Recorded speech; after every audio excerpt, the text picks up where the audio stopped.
Good morning to everybody.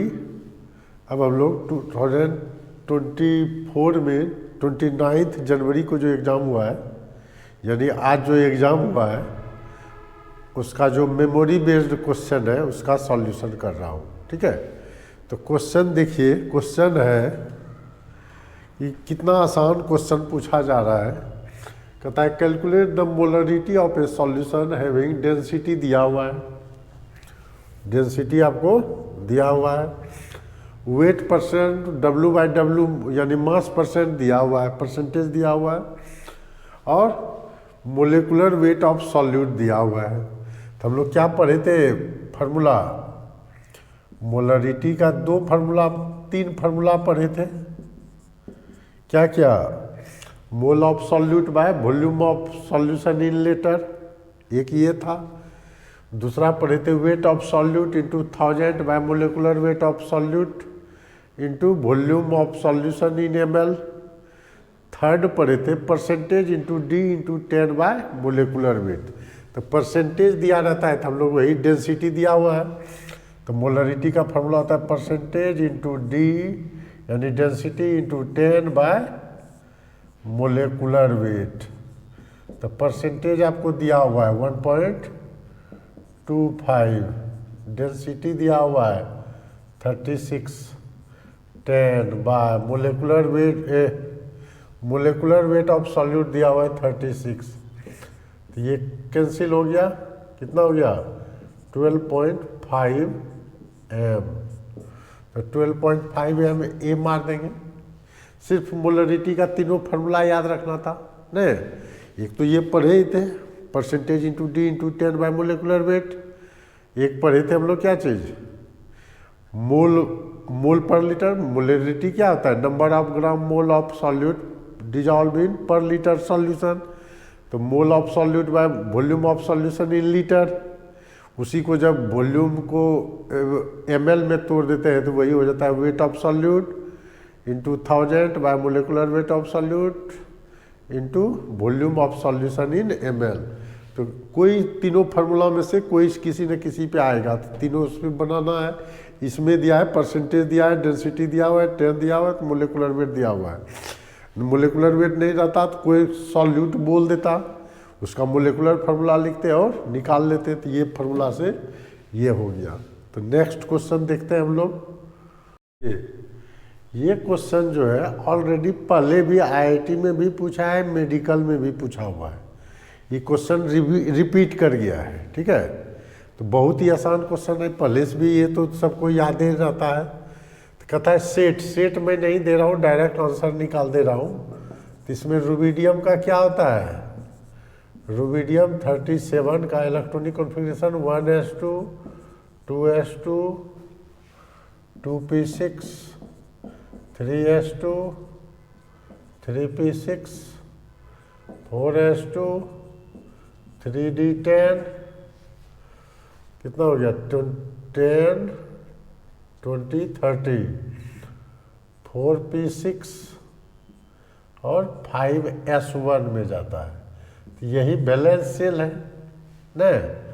Balance cell जो है 5 cell कहता है बैलेंस इलेक्ट्रॉन। बैलेंस इलेक्ट्रॉन किस में है?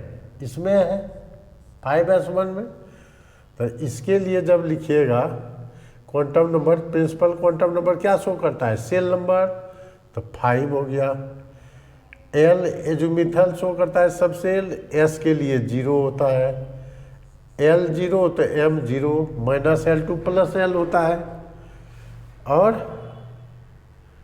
S बराबर फर्स्ट इलेक्ट्रॉन ही है प्लस हाफ।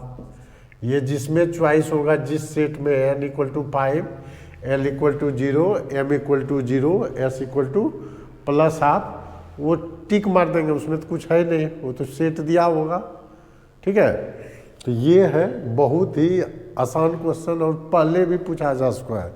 ये ऐसा नहीं है कि सिर्फ IIT में पूछा है, मेडिकल में भी पूछा है ये क्वेश्चन। इसलिए बहुत, ये तो पहले से नॉन क्वेश्चन है। ठीक है, IIT में भी अब क्वेश्चन रिपीट कर दे रहा है। ठीक है, इसको देखिएगा। सेकंड क्वेश्चन हो गया। थर्ड क्वेश्चन देखते हैं। देखिए इस क्वेश्चन को बेसिक मीडियम में बैलेंस करके उसका कोफिशिएंट ए एक्स बी सब इस टाइप का बहुत क्वेश्चन हम लोग बनाए थे क्लास में, नहीं? तो कहता है कि Cl2OH माइनस, OH माइनस तो बेसिक मीडियम हो गया, यानी इसका ऑक्सीडेशन और रिडक्शन रिएक्शन लिखिए। Cl2 से बन रहा है आपका ClO माइनस। सबसे पहले क्या करते थे? सबसे पहले हम लोग एटम को बैलेंस करते थे। एटम यहाँ एक्सेप्ट ऑक्सीजन एंड हाइड्रोजन है तो 2 से बैलेंस कर लिए। 2 ऑक्सीजन बढ़ गया, इधर दे दीजिए 2H2O, इधर कितना दे देंगे 4OH माइनस, 4OH माइनस दे दिए। तो देखिए इधर 4 निगेटिव चार्ज, इधर 2 निगेटिव चार्ज, तो 2 इलेक्ट्रॉन लूज किया, यानी oxidation reaction. Loss of electron क्या कहलाता है? ये ऑक्सीडेशन रिएक्शन है, ये डिस्प्रोपोर्शनेशन रिएक्शन है। Cl2 का ही ऑक्सीडेशन भी हो रहा है और Cl2 का ही रिडक्शन भी हो रहा है। देखिए Cl माइनस बन रहा है, बन गया। एटम ही बैलेंस करना है, इधर 2 माइनस चार्ज, इधर भी 2 माइनस चार्ज करने के लिए 2 इलेक्ट्रॉन जोड़ दिए। इलेक्ट्रॉन को हम लोग फाइनल इक्वेशन में कटा देते थे, तो कटा दिए, क्या बच गया 4OH माइनस प्लस 2Cl2 से क्या हो गया 2ClO minus plus 2H2O plus 2Cl minus. देखिए 2 सब में कॉमन है, 2 सब में कॉमन है, तो कर दीजिए 2OH minus plus Cl2 ClO minus plus H2O plus Cl minus. अब देखिए कहता है ए किसका कोफिशिएंट है? OH का, तो A बराबर हो गया मेरा 2, इसको और इसको कंपेयर कीजिए, तो A बराबर हो गया 2, Cl2 तो नहीं है, B है ClO, B है मेरा 1, C भी है 1, नहीं कुछ तो कोफिशिएंट 1 है, C भी है 1, D भी कितना है? D भी है 1। तो कहता है फाइंड, इसलिए A plus B plus C plus D क्या हो जाएगा 2 plus 1 plus 1 plus 1 equal to 5 मार देंगे। इंटीजर टाइप का क्वेश्चन रहा होगा ये, नहीं? इंटीजर टाइप का क्वेश्चन बहुत ही आसान क्वेश्चन है, ये सब 11th में पढ़े हैं। लीजिए स्क्रीनशॉट, देखिए अल्कलाइन मीडियम में जो है MnO4 ऑक्सीडाइज करता है iO3 माइनस में, और एसिडिक मीडियम में I माइनस से I2 बन जाता है। तो यहाँ अल्कलाइन मीडियम है, अल्कलाइन मीडियम में ये जो है ये आंसर हो जाएगा आपका A नंबर। ये तो इसका कैसे आंसर निकालिएगा? देखिए MnO4 माइनस और अल्कलाइन मीडियम में और क्या बनता है? K2MnO4 माइनस बनता है, तो MnO4 minus plus I minus इसके मीडियम में बन जाता है ये iO3 minus plus MnO4 minus minus, ठीक है, यही बनता है आपका। तो बेसिक मीडियम है, बेसिक मीडियम में ये iO3 माइनस के रूप में बन जाता है, ठीक है। तो ये आपका क्या होता?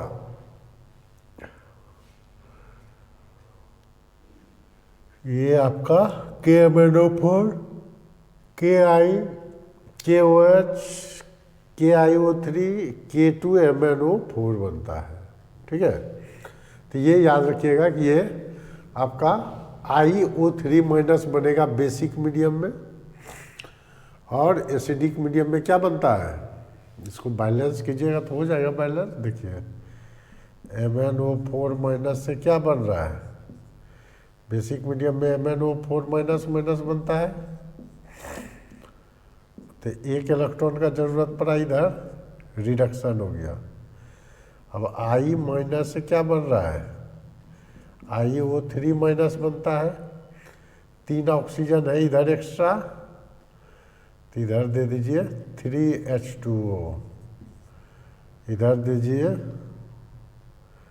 6OH माइनस, ठीक है, 6OH माइनस दे दिए, तो ये कितना हो गया, देखिए 6 माइनस 1 7, इधर 6 इलेक्ट्रॉन जोड़ना होगा, ठीक है, 6 इलेक्ट्रॉन जोड़ दिए, इसको 6 से मल्टीप्लाई करना होगा, कर दिए, इसको ऐड कर देंगे तो इलेक्ट्रॉन कट जाएगा, ये हो जाएगा 6 MnO4 minus plus I minus plus 6OH minus से बन गया 6 MnO4 minus minus plus IO3 minus plus 3H2O, 6 Mn oxygen 24 plus 6 30, 24 plus 30 हो गया, 1I 6OH 6H। अब देखिए चार्ज कितना है, 6 7 13, 12 1 13, बैलेंस है, ये IO3 माइनस बनता है बेसिक मीडियम में, ठीक है, तो ये है। अब इतना करने का जरूरत नहीं था, I2 एसिडिक मीडियम में I2 बन जाता है, I माइनस से I2 बन जाता है, ठीक है, तो ये हो गया। अब नेक्स्ट क्वेश्चन हम लोग देखते हैं, नहीं देखिए क्वेश्चन कहता है which of the following pairs will be formed by the decomposition of KMnO4। KMnO4 का डिकम्पोजिशन करते हैं, तो ये जानिए KMnO4 का डिकम्पोजिशन करते हैं, हीट करके डिकम्पोज करेंगे तो ये बनता है K2MnO4 plus MnO2 plus O2 में टूट जाता है, तो कौन चॉइस मैच किया, K2MnO4 MnO2, B number. Answer क्या मार देंगे, आंसर मार देंगे बी, ठीक है, बहुत ही आसान क्वेश्चन है, इसमें कुछ नहीं है, सब आसान क्वेश्चन ही पूछा जाता है, ठीक है। देखिए लोन पेयर बॉन्ड पेयर निकालने के लिए बताए थे कि टोटल वैलेंस इलेक्ट्रॉन बाय 8 कर देते थे, तो ClF3 में देखिए ClF3 का टोटल वैलेंस इलेक्ट्रॉन कितना हो गया, 7 और 7 इंटू 3 तो 28 हो गया। तो बॉन्ड पेयर क्या होता था, तो 28/8 यानी 3 + 4 रेस्ट इलेक्ट्रॉन था, रेस्ट इलेक्ट्रॉन, और रेस्ट इलेक्ट्रॉन में ही ना डिवाइड करते थे हम लोग लोन पेयर, 4/2 तो 2 लोन पेयर होता था, 3 बॉन्ड पेयर हो गया और 2 लोन पेयर, इसमें 2 लोन पेयर है। ये तो नहीं हुआ, कहता है how many number of following compound है 1 लोन पेयर, इसमें 2 लोन पेयर है, इसमें ये नहीं हुआ। XeO3 देखिए, XeO3 में क्या है, टोटल वैलेंस इलेक्ट्रॉन कितना हो गया, 8 + 18 26 हो गया, और बॉन्ड पेयर कितना हो जाता था 26/8, तो 3 पूरा खाया प्लस 2 रेस्ट इलेक्ट्रॉन, और लोन पेयर क्या होता था, रेस्ट इलेक्ट्रॉन/2 तो 1, इसमें है, ये मार दीजिए एक। BrF5 BrF5 में क्या करते थे, टोटल बैलेंस इलेक्ट्रॉन तो गया आपका 42, 7 + 7 × 5 42 हो गया। तो इसको बॉन्ड पेयर कितना हो जाएगा 42/8, ये हो गया बॉन्ड पेयर। रेस्ट बचा, रेस्ट इलेक्ट्रॉन हो गया 2, रेस्ट इलेक्ट्रॉन है 2, तो लोन पेयर क्या हो जाएगा रेस्ट इलेक्ट्रॉन बाय 2, तो 1, इसमें भी है लोन पेयर। XeF4 देखिए, फर्स्ट हो गया, सेकेंड, थर्ड, फोर्थ में देखिए XeF4 टोटल बैलेंस इलेक्ट्रॉन कितना हो गया 8 + 7 × 4 कितना हो गया 8 + 28 36। बॉन्ड पेयर कितना होगा 36/8, 4 प्लस रेस्ट हो गया 4, तो लोन पेयर कितना हो गया 4/2, 2 हो गया, इसमें नहीं हुआ, यानी 1 लोन पेयर इसमें हुआ, इसमें हुआ। अब देखिए पाँचवा O3 है, टोटल बैलेंस इलेक्ट्रॉन कितना आ गया 18, बॉन्ड पेयर 18/8, 2, रेस्ट 2 बचा, तो लोन पेयर क्या होता है 2/रेस्ट इलेक्ट्रॉन बाय 2, तो 1, इसमें भी है एक लोन पेयर। और NH3 में बताए थे कि टोटल बैलेंस इलेक्ट्रॉन अगर 8 या कम हो जाए, 8 या उससे कम हो जाए, तब स्ट्रक्चर खींच के ही खींचना पड़ेगा। तो नाइट्रोजन क्या जानते हैं 3 बॉन्ड बनाता है और एक लोन पेयर बच जाता है, तो ये भी है। BrF5 में भी वही है ना, BrF5 में क्या है इस तरह से स्ट्रक्चर है।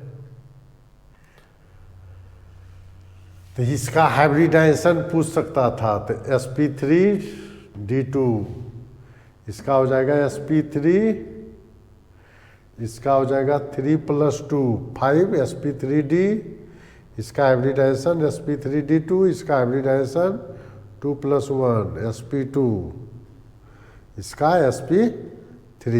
तो आंसर कितना मारते हम लोग, आंसर जो मारना होता तो आंसर इंटीजर टाइप का है, तो 1 2 3 4 इसमें निकला, इसमें निकला, आंसर मार देते हम लोग 4 लिखते, ठीक है 4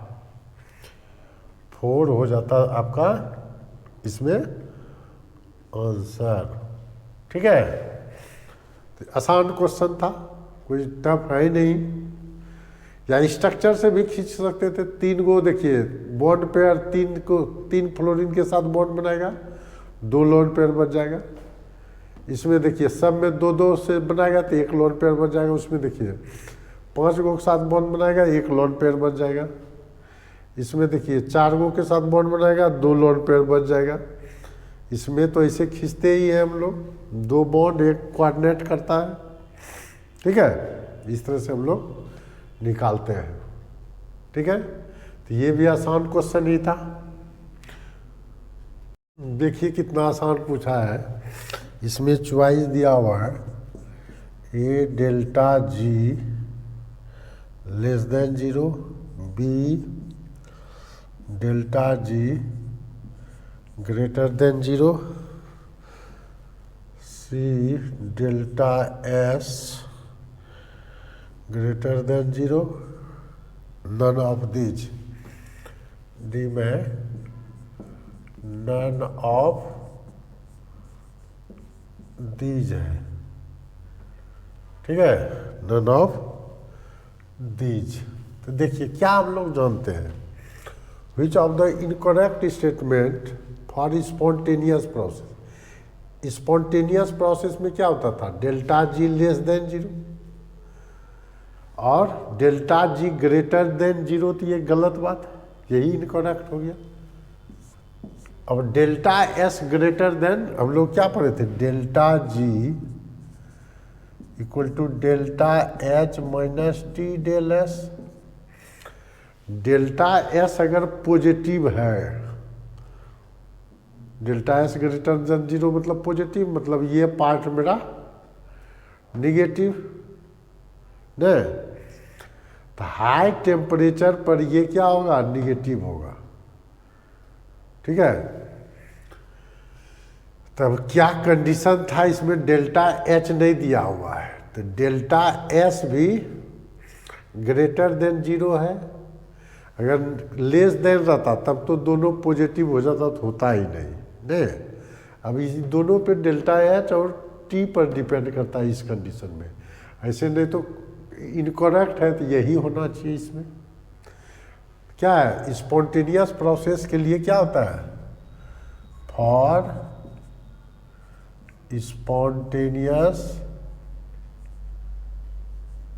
spontaneous process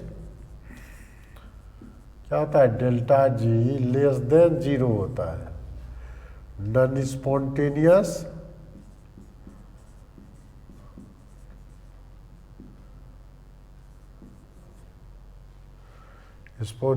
process delta S greater than zero है, इक्विलिब्रियम में, एट इक्विलिब्रियम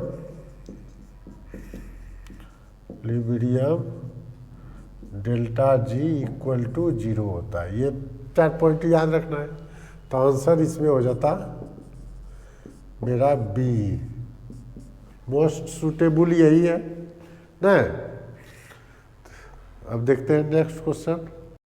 देखिए कहता है अल्कलाइन कैमनोफोर oxidise iodine to particular product A, determine the oxidation state of iodine in the compound A. दिया हुआ है चॉइस में +2, बी में है +3, सी में है +5, डी में है +7। तो हम लोग क्या पढ़े, अभी जस्ट पढ़े थे, अल्कलाइन कैमनोफोर आई माइनस को कौन सी में चेंज कर देता था, IO3 माइनस में नहीं, तो IO3 माइनस में कन्वर्ट कर देता है। ठीक है, तो यही हम लोग, अब IO3 ही प्रोडक्ट है, तो IO3 में आयोडीन का x -6 equal to -1, x equal to -1 +6 5, यानी +5 ऑक्सीडेशन स्टेट होगा। नहीं, ये इसका ऑक्सीडेशन स्टेट +5 होगा। बहुत ही आसान क्वेश्चन पूछा जा रहा है, क्वेश्चन में कोई दमी नहीं है, सिर्फ आप बेसिक क्लियर रखिए, सब क्वेश्चन बन जाएगा। ठीक है, इसका लीजिए स्क्रीनशॉट। देखिए सिर्फ अगर के बॉन्ड ऑर्डर निकाल लें तब तो आसान तरीका बताए थे निकालने, लेकिन पैरामैग्नेटिक कह रहा है, तो पैरामैग्नेटिक के केस में अनपेयर्ड इलेक्ट्रॉन होना चाहिए। तो अनपेयर्ड इलेक्ट्रॉन के केस में आपको देखिए 1s में तो ऐसे जाता है, यादें है फिगर, ऐसे ऐसे गया, 2s में भी ऐसे ऐसे गया, नहीं ऐसे ऐसे गया। यहाँ नाइट्रोजन या नाइट्रोजन से नीचे के केस में ये होता है,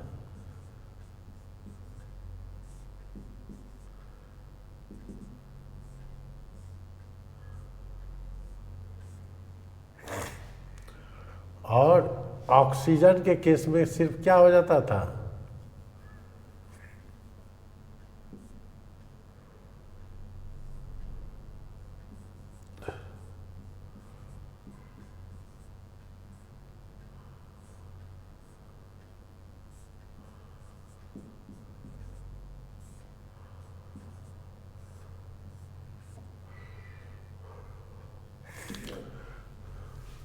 देखिए बताए थे नाइट्रोजन एंड उससे बिलो वाला स्ट्रक्चर में ये फोटो आएगा, ऑक्सीजन एंड एबव वाला में ये आएगा। तो देखिए B2 है, B2 का टोटल इलेक्ट्रॉन 10, इसका 12, इसका 14, इसका 18, इसका 18।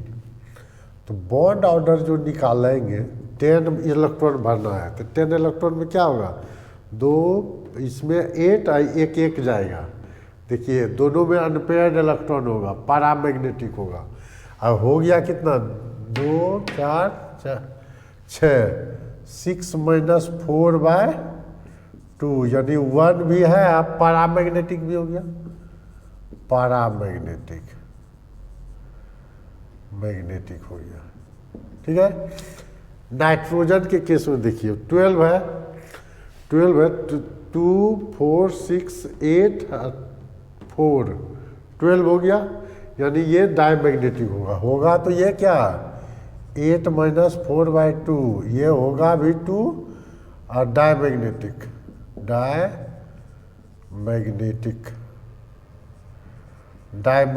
ये होगा। इसमें देखिए 10 - 4/2 कितना हो गया 3, ये डायमैग्नेटिक, ये भी डायमैग्नेटिक हुआ। इसमें देखिए 10 - 8/2 1 आया, लेकिन 18 में क्या होगा देखिए 8 यहाँ बढ़ा, 10 12 14 16 18 सब पेयर्ड है, डायमैग्नेटिक 1 होगा लेकिन डायमैग्नेटिक। ये भी क्या होगा 10 - 8/2 1 होगा, ये भी डायमैग्नेटिक। तो डायमैग्नेटिक ये चारों डायमैग्नेटिक है, सिर्फ यही है जो कि 1 भी है, 1 तो 3 गो का है, लेकिन पैरामैग्नेटिक सिर्फ यही है B2। तो आंसर क्या मार देंगे B2, मतलब ये पैरामैग्नेटिक भी है और बॉन्ड ऑर्डर 1 भी है। इस सब का बॉन्ड ऑर्डर 2 है 3 है, इस दोनों का 1 है, लेकिन 1 होने के बाद भी डायमैग्नेटिक, क्योंकि फील्ड जो होगा उसके अनुसार सब डायमैग्नेटिक में आएगा। ठीक है। तो ये फिगर जो होता है B2 C2 N2 तक के लिए, ये है O2 F2 Ne2 के लिए। ठीक है, ये वाला लागू होता है। ऑक्सीजन वाला का केस में उधर रहेगा, नाइट्रोजन में इधर तक रहेगा। ये वाला फिगर लागू होता है, याद है ना, ये सिग्मा 1s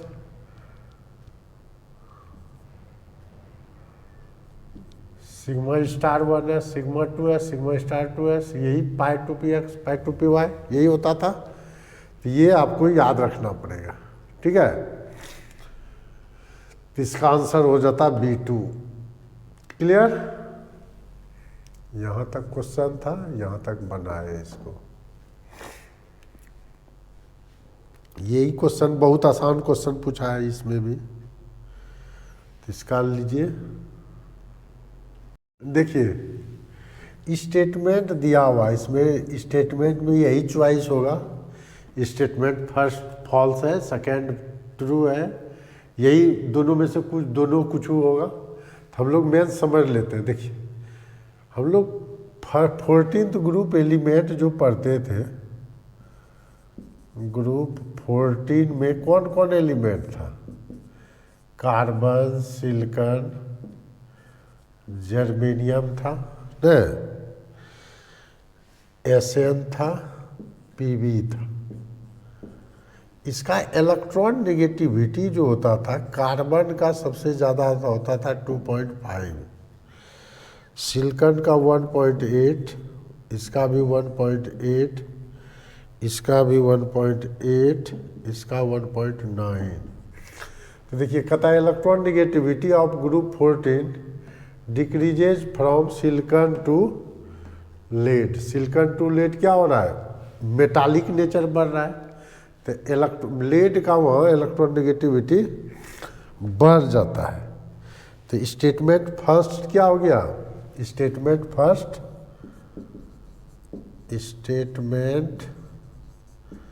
फर्स्ट जो है फॉल्स हो गया। ठीक है, कहता है group 14 element contains non metal, metalloid और ये दोनों क्या है, मेटल, तीनों है। यानी स्टेटमेंट ये नॉन मेटल है,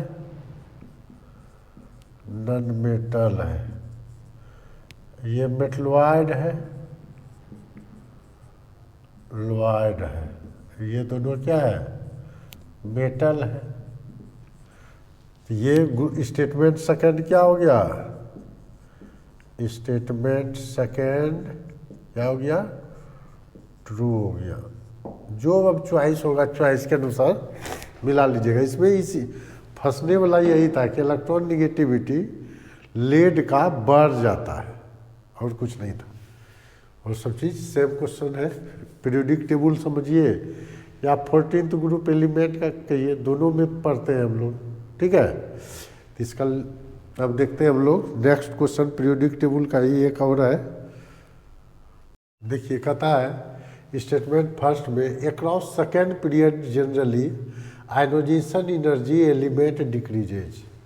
लेफ्ट टू राइट क्या होता है, आयनोजेशन एनर्जी इंक्रीज करता है और जेड इफेक्टिव इंक्रीज करता है। जेड इफेक्टिव इंक्रीज करने से आयनोजेशन एनर्जी इन पीरियड क्या होता है, in period Z effective increases and ionization energy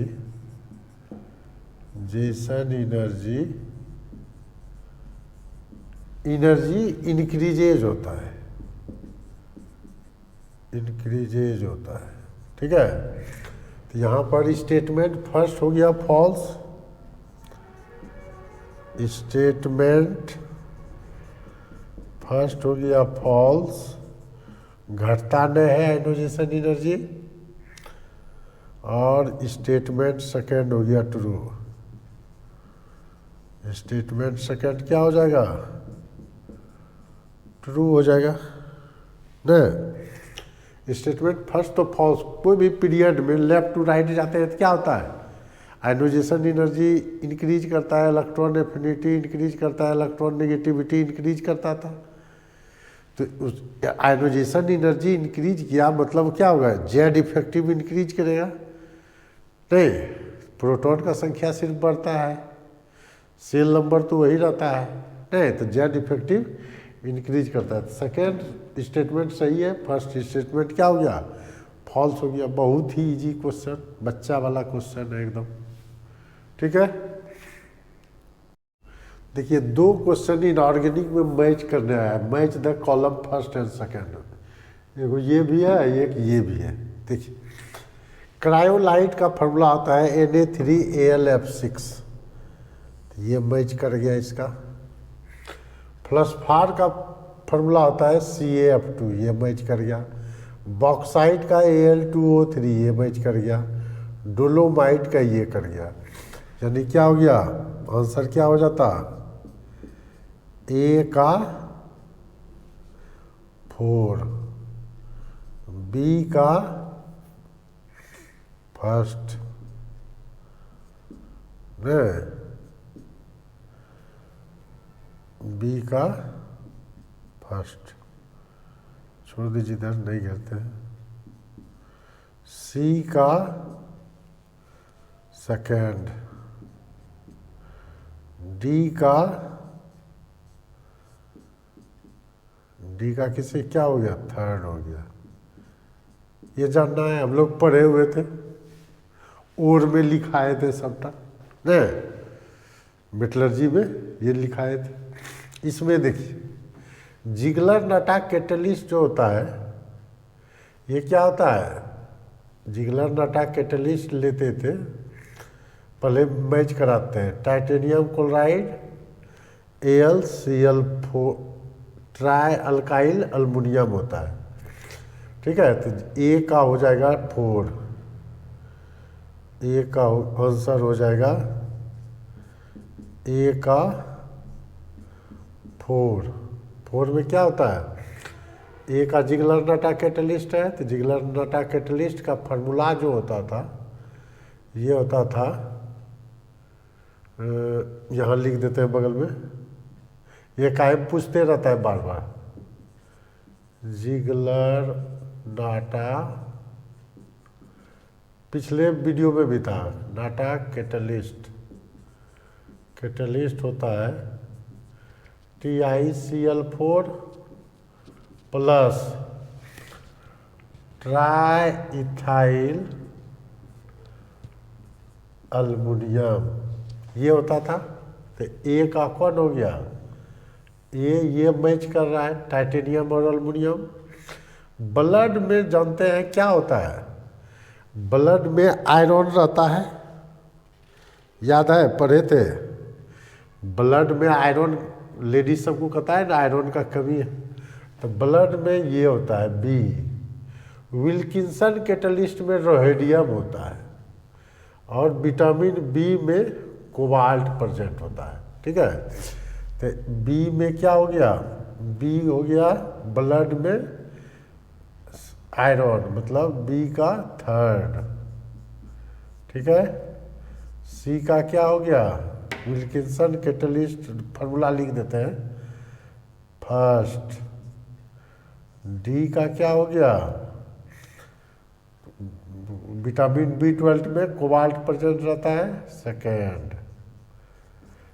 याद रखिएगा, तो ये विल्किंसन कैटलिस्ट, ये सब लिखा हुआ है ऐसे कॉपी में, विल्किंसन कैटलिस्ट सब लिखाए हैं।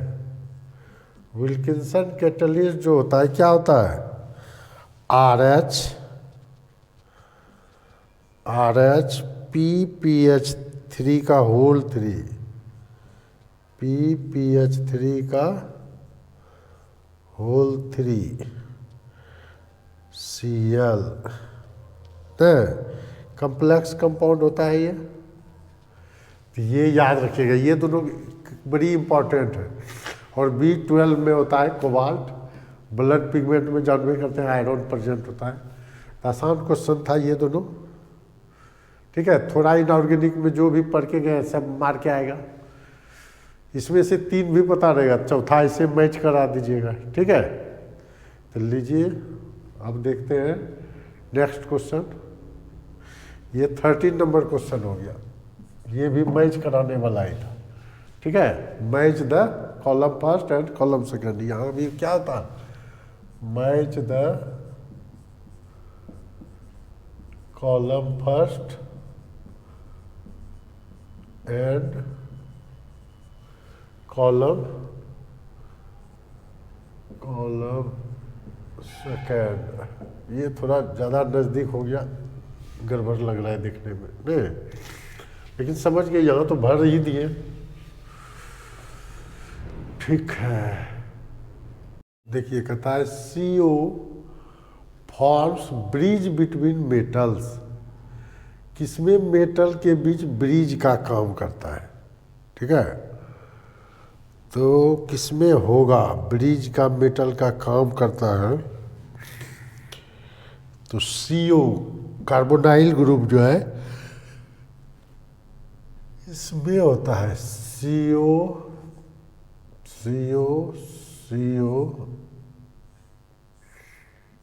यहाँ होता है कोबाल्ट, ये कोबाल्ट है, ये कार्बोनाइल है, फिर CO,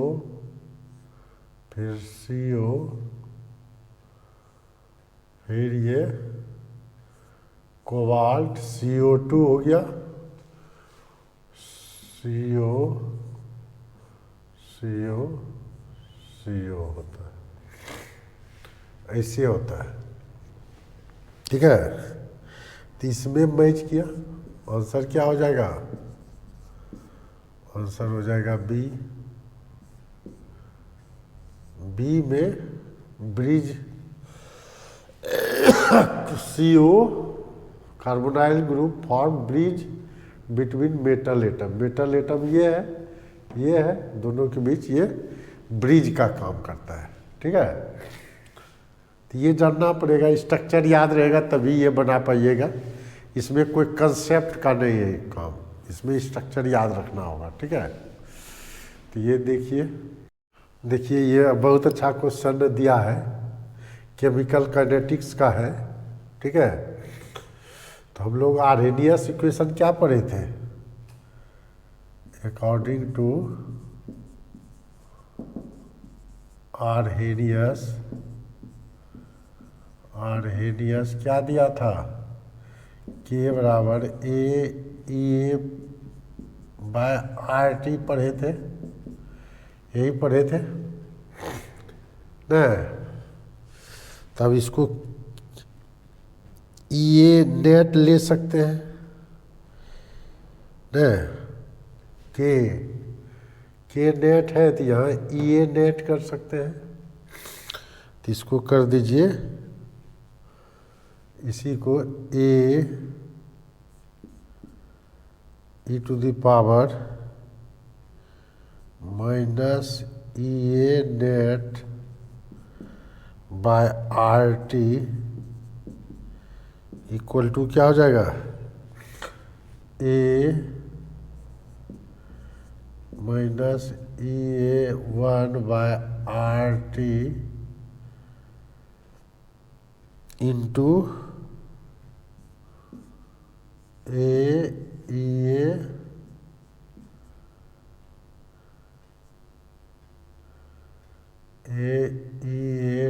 to by R T by ए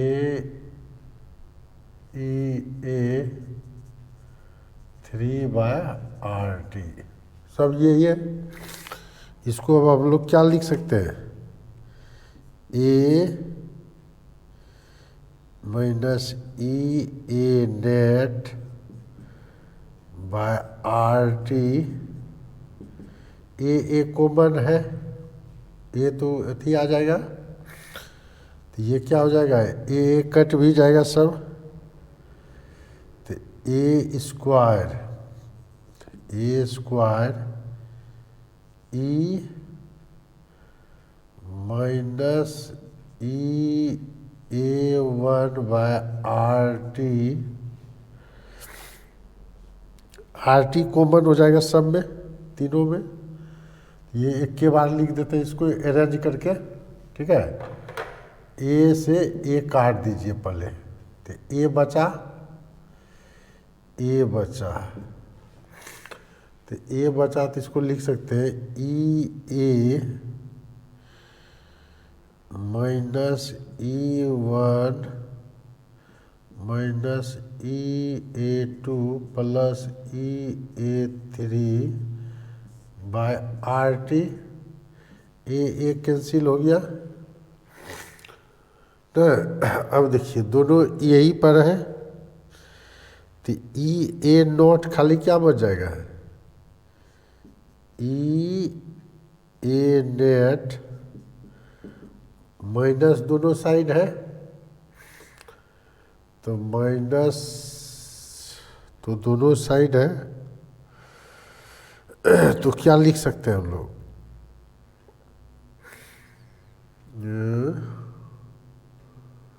ऊपर गया तो प्लस है।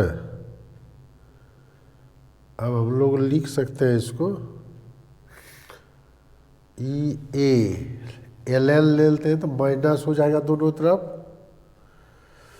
तो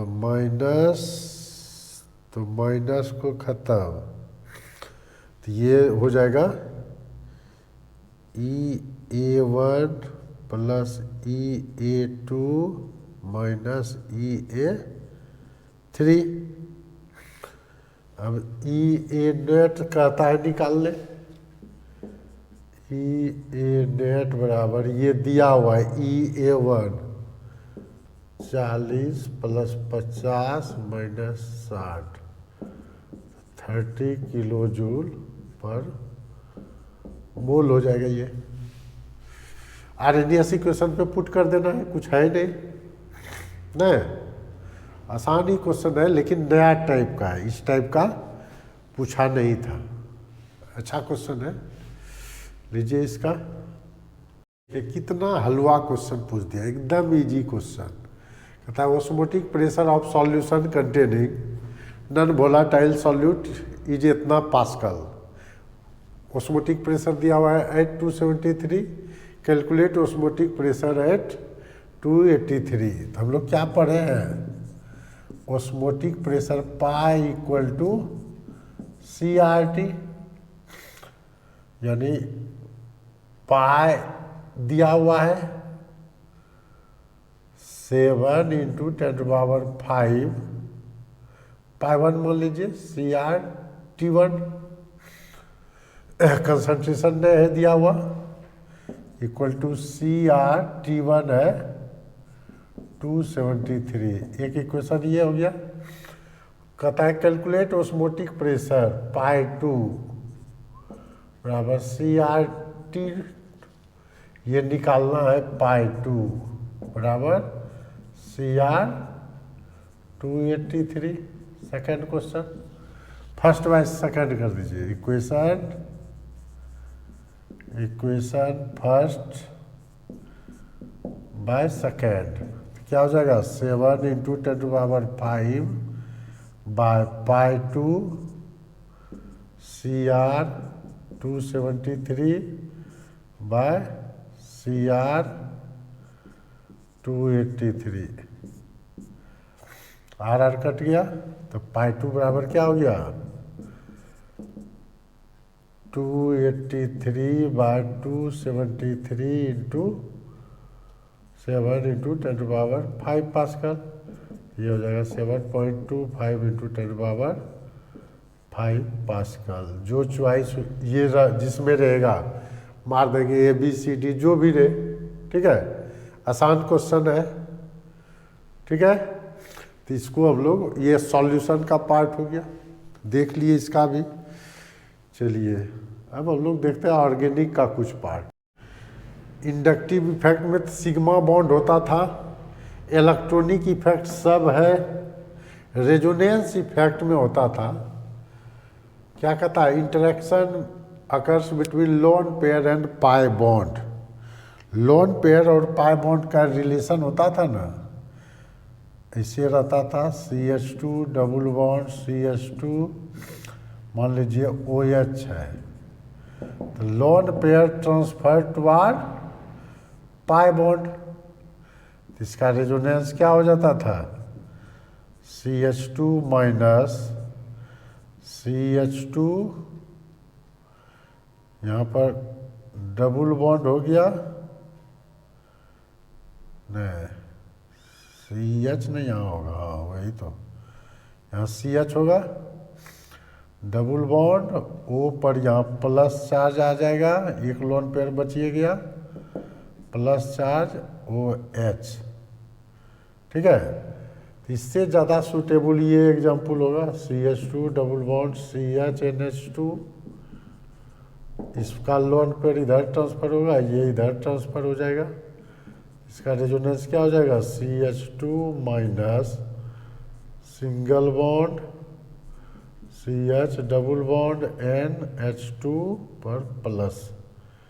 ये रेजोनेंस इफेक्ट का एग्जाम्पल है। आंसर क्या हो जाएगा, आंसर C हो जाएगा। ये सब रेजोनेंस का केस है, ठीक है। आसान क्वेश्चन है, क्वेश्चन में कुछ दम नहीं है, एकदम बेसिक से उठाया है। इलेक्ट्रॉनिक डिस्प्लेसमेंट में जाएंगे तो एकदम बेसिक पार्ट है ये, ठीक है। इसलिए कोई क्वेश्चन में बहुत ज़्यादा जान परान नहीं है।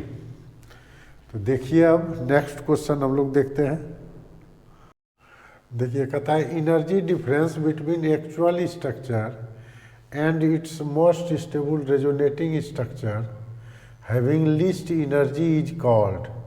तो रेजोनेंस एनर्जी कहलाता है ना, ये जो लीस्ट एनर्जी कहलाता है ये क्या है, कहता है energy difference between actual structure and most stable resonating structure having least energy is called resonance energy. Resonance energy बराबर क्या होता है, energy difference between actual structure and most stable resonating structure, यही ना होता है। तो ये भी आसान क्वेश्चन है, इसमें रेजोनेंस एनर्जी हो जाएगा। ठीक है, अब देखिए जैसे इसमें दिया है 19 नंबर, इसी में बनाते हैं। कहता है type of amino acid, type of amino acid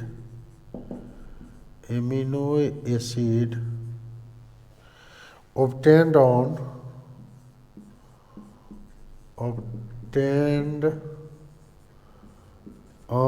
hydrolysis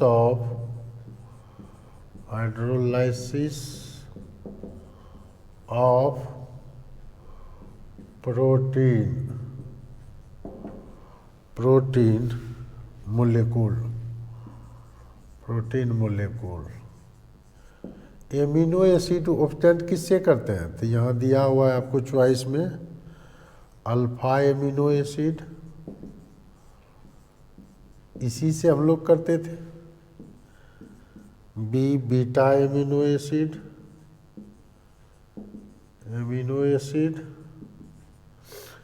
सी में gamma amino acid,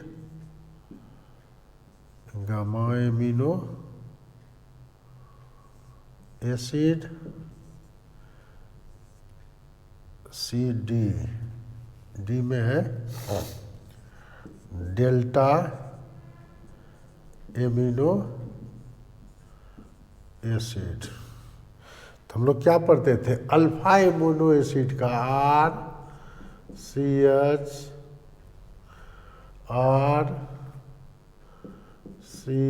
NH2 COOH, functional group के जस्ट बगल वाला कार्बन अल्फा कार्बन, इस पर एमीन है तो एमिनो एसिड है, इसका हाइड्रोलाइसिस करते थे अल्फा एमिनो एसिड का, तब मिलता था हमको प्रोटीन। कहता है types of amino acid obtained by hydrolysis of protein, यही मिलता था प्रोटीन का जब हाइड्रोलाइसिस करते थे। तो ये आ जाएगा आंसर हो जाएगा ए। ठीक है, तो ये था ऑर्गेनिक का इजी क्वेश्चन। तो हम लोग क्या जानते हैं, फेलिंग सॉल्यूशन जो है एलिफेटिक एल्डिहाइड को क्या करता है? एलिफेटिक, अगर और भी हो सकता है दिया हो जितना मिला, तो इसमें एलिफेटिक एल्डिहाइड ये है और ये है, ये दोनों को ऑक्सीडाइज करेगा। एरोमेटिक एल्डिहाइड को वो ऑक्सीडाइज या कीटोन को नहीं कर पाता है। तो आंसर इसके अनुसार क्या मार देंगे? आंसर हो जाएगा 2।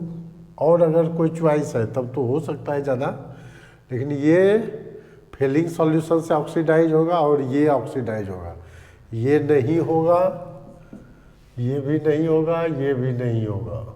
ठीक है, तो आंसर हो जाएगा। तो कहता है which of the following oxidize, how many रहता तब ना, how many molecules, which of the following can be oxidize by Fehling solution. तो 2 इसमें दीजिए, ये इंटीजर टाइप में होगा क्वेश्चन। ठीक है, अब देखिए 21 नंबर क्वेश्चन, ये दिया है CH3 double bond H, CH3H O3 के साथ ओजोनोलाइसिस कराता है H2O। कहता है प्रोडक्ट P+Q है। ठीक है, P+P ही बनेगा, इसमें एक ही टाइप का बनेगा, P+P है, P+P है। कहता है the number of oxygen,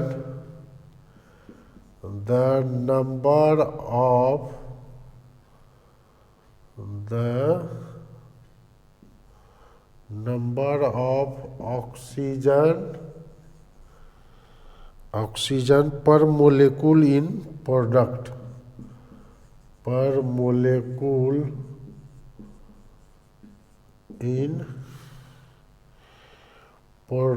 P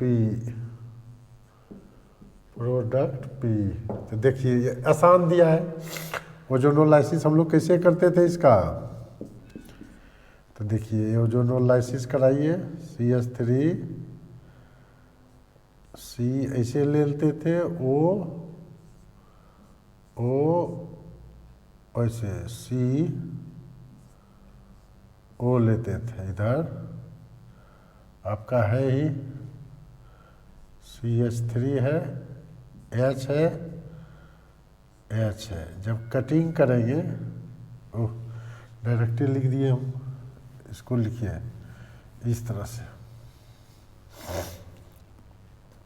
इसका जब हम लोग रिएक्शन कराते थे CH3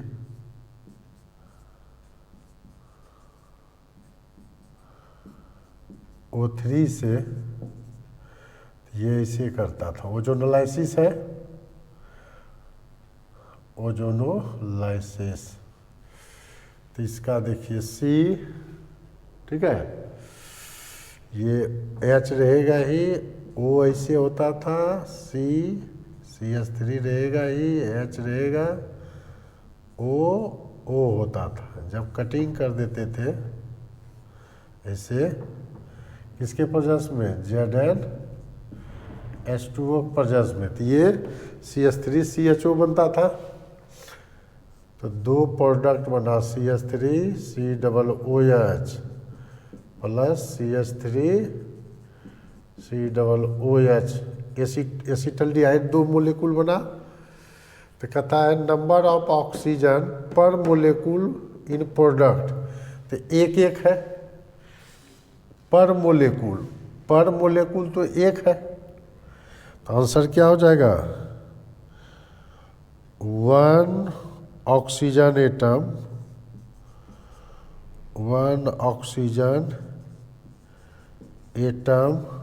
present in per product molecule। 1 oxygen atom, 1 ही है, यही P प्लस P बना, यही P है, यही P है, ठीक है। तो यही हो गया 1, आंसर 1 मार देंगे। या टोटल कहेगा ऑक्सीजन एटम, तब 2 हो जाएगा, 1 + 1 2, ठीक है। इसका स्क्रीनशॉट लीजिए। ये क्वेश्चन अच्छा पूछा है। HBr है, इसका मैकेनिज्म लिखते हैं, क्या प्रोडक्ट होगा। HBr टूटेगा, एक्सेस है, तो मतलब हमको H + Br- का कमी नहीं रहेगा। एक्सेस में है, एक मोलिकुल तो है नहीं, तो ये है Br- में टूटा, ठीक है। अब देखिए जैसे पाई बॉन्ड रहेगा, ये बाहरी पाई बॉन्ड पर ऐसे है CH डबल बॉन्ड CH2, जैसे इसके कांटेक्ट में, इधर भी लिख दीजिए पहले CH2 CH3, जैसे इसके कांटेक्ट में प्लस चार्ज आएगा तो तुरंत ये पाई बॉन्ड ट्रांसफर करेगा। पाई बॉन्ड ट्रांसफर किया तो क्या बन जाएगा,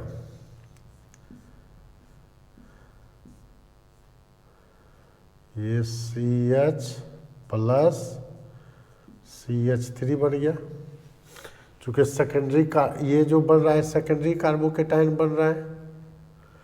सेकेंडरी कार्बोकेटाइन क्या होगा मेरा, ज़्यादा स्टेबल होगा न,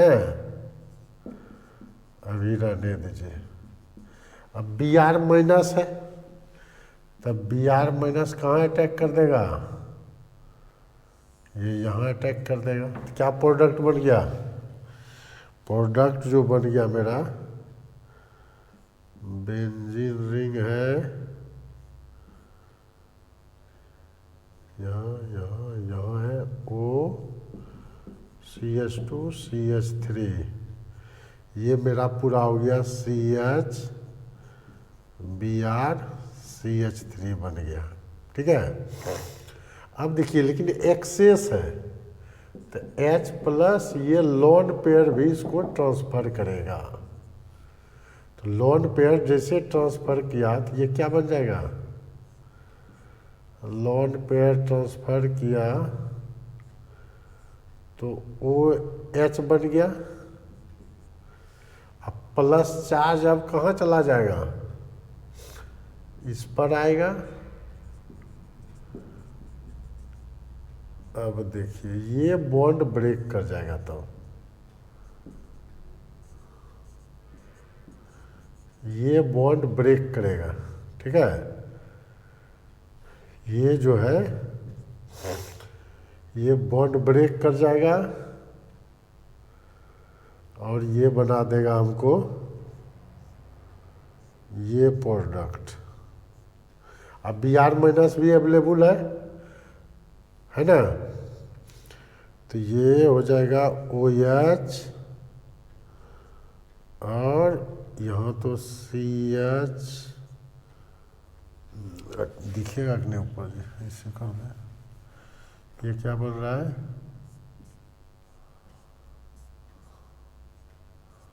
C H B are CH3, इधर OH बना प्लस CH2 प्लस CH3 निकला, ठीक है।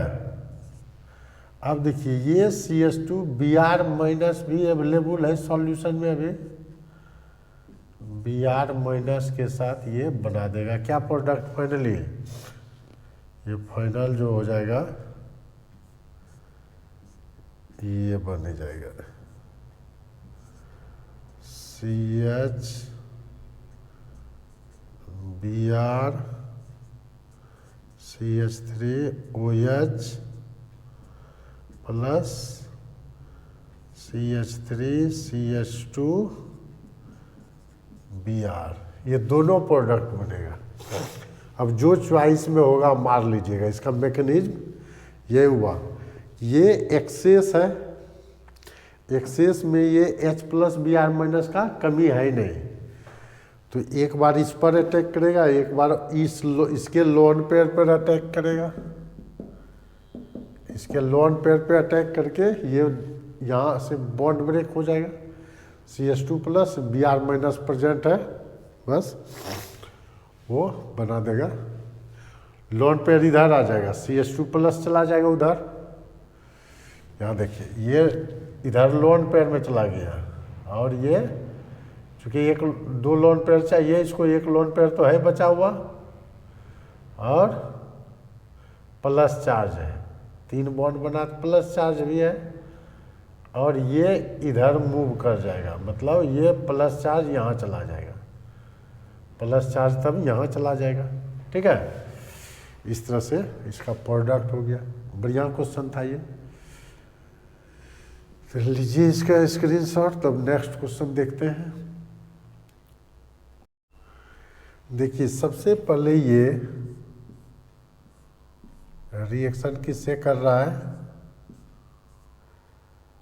ऐसे है CH डबल बॉन्ड CH2 है, H प्लस के साथ pi bond transfer toward positive charge, तो ये प्रोडक्ट देगा। यहाँ पर प्लस रहेगा तो ये रेजोनेंस स्टेबलाइज्ड हो जाएगा, ये रेजोनेंस स्टेबलाइज्ड प्रोडक्ट दिया तो ये बन जाएगा, ये बन जाएगा मेरा ऐसे, ऐसा बन गया। ये दे दीजिए ऐसे, CH पर प्लस, इधर CH3 बन गया। अब हाइड्रोलाइसिस जब इसका करेंगे तो ये क्या दे देगा, यहाँ पर दे देगा मेरा CH OH CH3, ये दे दिया। इसका अब एसिडिक हाइड्रोल क्रोमियम ऑक्साइड से ऑक्सीडेशन करना है, ऑक्सीडेशन होगा सेकेंडरी, ये रेजोनेंस स्टेबलाइज्ड है, रेजोनेंस स्टेबल कार्बोकेटायन है, कार्बोकेटायन है। अब देखिए सेकेंडरी अल्कोहल, ये 2 डिग्री अल्कोहल है, 2 डिग्री अल्कोहल है। 2 डिग्री अल्कोहल ऑक्सीडाइज होकर के क्या देता है? कीटोन। तो बना दीजिए कीटोन, ये बन गया कीटोन बन गया। अब देखिए कीटोन का हाइड्रोजन KOH के प्रेजेंस में हीट करते हैं तो उल्फ किसनर रिएक्शन है ये, NH2 हाइड्रोजन KOH के प्रेजेंस में हीट करते हैं तो ये देता है एल्केन। तो ये क्या बना देगा? यहाँ CH2 आ जाएगा सिंपल, इथाइल बेंजीन बन जाएगा, CH2 CH3। इसको क्या बोलते हैं? Wolff Kishner reduction. हम लोग पढ़े थे उल्फ किस्नर रिडक्शन। तो प्रोडक्ट ये इथाइल बेंजीन बन जाएगा, ठीक है। तो यही बनाना था, जो भी चॉइस में होगा इथाइल बेंजीन, ABCD जिसमें भी होगा मार दीजिएगा, ठीक है। तो इसका लीजिए, देखिए ये क्वेश्चन, इसमें 2 क्वेश्चन दिया है। HNU के प्रेजेंस में दिया है, CCl4 के प्रेजेंस में क्या मेजर प्रोडक्ट बनेगा। इसका देखिए, Cl2 HNU के प्रेजेंस में फ्री रेडिकल में टूटता है न, तो एलाइलिक पोजीशन पे ये फ्री रेडिकल का फॉर्मेशन करेगा, ठीक है। Cl2 HNU के प्रेजेंस में क्या देगा? फ्री रेडिकल मैकेनिज्म या हीट के प्रेजेंस में भी दे। Cl2 HNU रहे या हीट रहे, दोनों के केस में फ्री रेडिकल मैकेनिज्म ही देता है। ये एलाइलिक पोजीशन पर फ्री रेडिकल का फॉर्मेशन करेगा, ठीक है।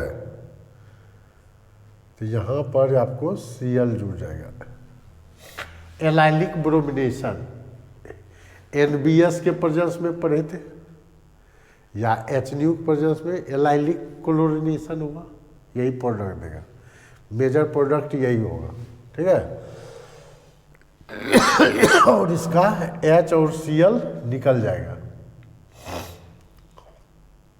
और दूसरा देखिए, अगर ये पाई बॉन्ड है Cl2 CCl4 के प्रेजेंस में करता है रिएक्शन, तो ये सिस ट्रांस प्रोडक्ट देता है मेरे को इस तरह से।